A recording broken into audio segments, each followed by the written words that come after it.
Hello, what's up guys? For today's video maglalagay tayo ng mudguard dito sa ating Euro Samurai 155. So ang napili natin ito pang universal. So tatry natin kung magpipit ito dito sa ating Euro Samurai 155. At syempre kung bago ka pa lang sa akin channel, please like and subscribe para tuloy-tuloy tayo makagawa ng mga video na may kaugnayan sa ating Euro Samurai 155.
Yan, so nakabit din natin.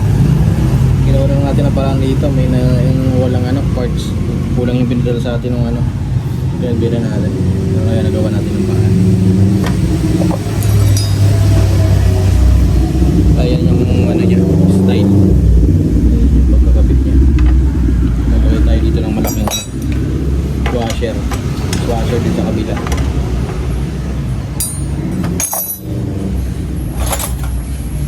Para sure na naigpitan pa rin.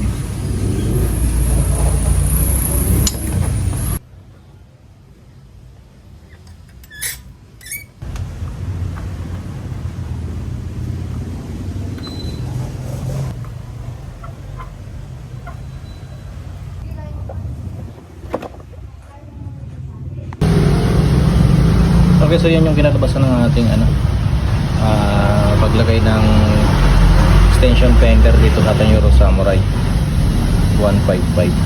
Ito yung ating medyo dito.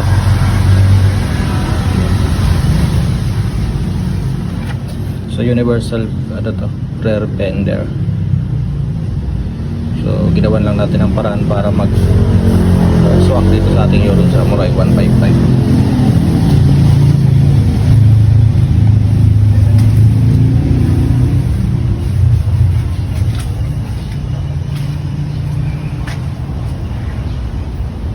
Ngayon try natin. Ngayon matibay naman siya.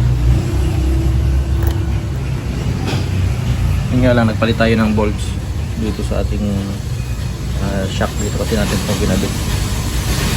Kailangan natin ng medyo mahaba. Nabaan natin